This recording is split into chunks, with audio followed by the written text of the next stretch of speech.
So today we're going to talk about when do you need 4 high on the trails and when do you need 4 low on these trails, or do you even need a locker for your truck on these trails? Most of the time you don't need a locker on these trails, or do you? We're going to talk about that on this episode. So 4 high is generally used if you are going in between trails. So if you're in between from one trail to another, you would go on 4 high or even 2-wheel drive in that case. It just depends. You'll kind of get the feel of it after a while, but 4 high is generally the in-between areas. And sometimes there's some in-between areas that are a little bit rough, and 4 high is fine for that. So if you're in that zone, then 4 high is a great transfer case speed for you. Now, if you're going up massive hills and like a sand dune and there's not a lot of rocks in it, but you need that speed, then 4 high is great for that, because you need a lot of momentum to get up that hill, and you need the wheel spin speed up. So 4 high is a great time for that. Now, if there's a hill that has a lot of rocks on it, then you would be in 4 low, because 4 low you need that control for the rocks when you're on that hill. So it's a fine line between, it's a really long hill, you need momentum, and it's a long hill and you need control. So anytime you need control, you need 4 low for that situation. So when do you need 4 low? Well, like I said, 4 low is control. That's the name of the game for that.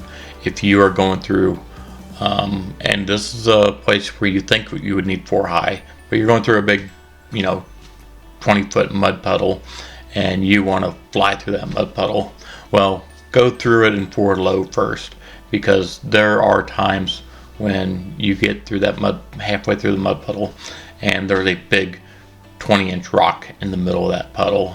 Surprise, there's this big giant rock, and you hit it.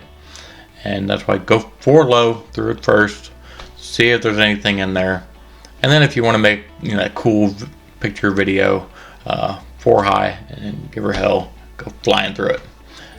Because same with me, I love going through those puddles and make the cool wave, whoosh, splash up, pretty cool looking.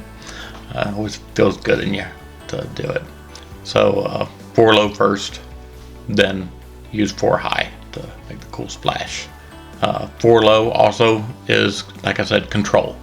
Anytime you're going over rock gardens or a lot of rocky terrain, then 4 low you need, because you need to have that control when you're going through these areas. So again, control. So you're going through there, even switchbacks, you're going back and forth, you need control.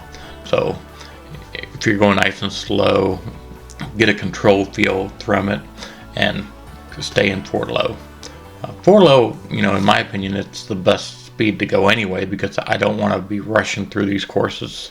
I want to enjoy them and get the kick bouncing back and forth and find the right line, and it's always fun, and that's kind of like 4 low is always trying to find the right line. There's a bunch of rocks dropping down, and I don't want to be in 4 high when I'm going through these divots and areas where I need articulation, and I don't want to be in 4 high during that. I want to have slow control, and it's a lot more fun when you're crawling through it and you dip down and you can see what you need to do.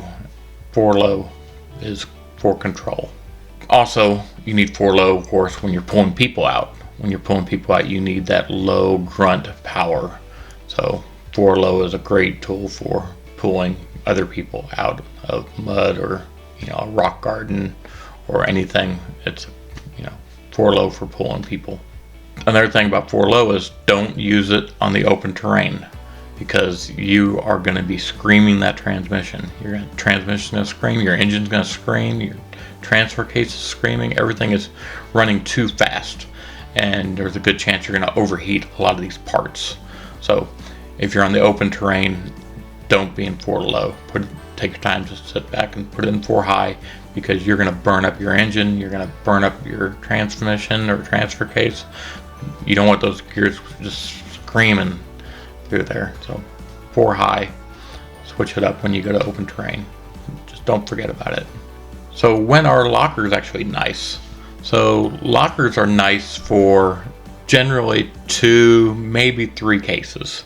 One case is when you're going through a big rock garden, like big rocks, like 18 inches big rocks.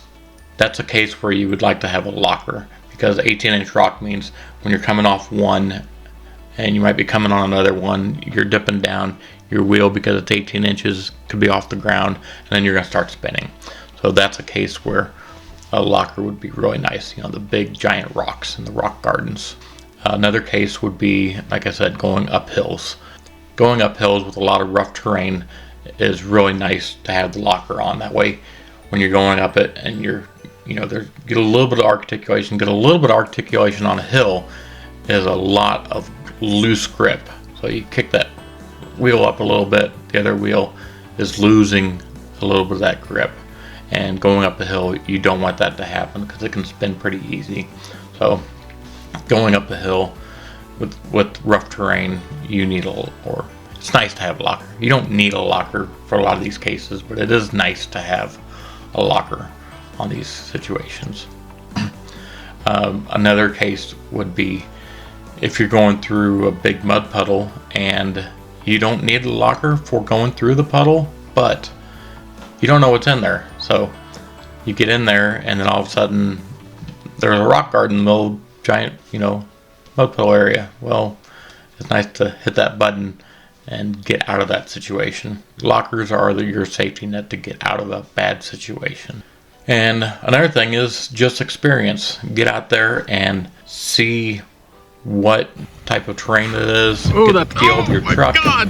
You'll know, you know, when it feels right to put in 4 low. You'll know when it feels right to put in 4 high. There's times when you put it in 2-wheel drive because you just want to kind of see how far you can get with the 2-wheel drive. The Tacoma has a limited slip differential. It's an electronic one that basically it gets power to the brake on one side when it gets a little slippery. But it's actually kind of fun because the LSD on the Tacoma works in 2-wheel drive. It doesn't work in 4-wheel drive. I don't know why, but it doesn't. I wish it would in 4 high. But anyway, that's another subject. But you can go in 2-wheel drive and kind of go through, you know, moderate rocky areas and see how it goes with 2-wheel drive. And just don't get too deep, and then you need 4-wheel drive, and then you're going to be putting things into a bind. So you'll kind of know, you'll feel it, and you'll know when to put things in 4 high, 4 low, and 2-wheel drive, or even in your lockers. You just need time out there on the trails. And the first 2 times I've ever been on the trails, I use my lockers all the time because I was scared I was going to break my truck or get it left out there. And you know, there's so many things running through your mind. You know, am I going to lose my truck? Am I going to break it? Am I going to damage this and that? So I was using my locker almost every single spot. I would see, oh, there's a rock. I'd hit it, locker, and climbing through it when I didn't need it to begin with. So, and again, when you're new at it, like I was, you just use the locker. Don't worry about it. Just use it. It'll kind of break you in. And then after a couple more trips out there, all of a sudden you'll say, I don't really need this locker for this. Then you start learning, okay, I only need the locker for going up rocky terrain hills or going through big rock gardens, those types of things. So you'll get the feel of it. So that's it for this episode. And like I said, if you like what we're doing, please subscribe because you all make us the channel we are, and hit the like button because oddly Google needs the like to actually give our channel more views. So we'll see you next episode.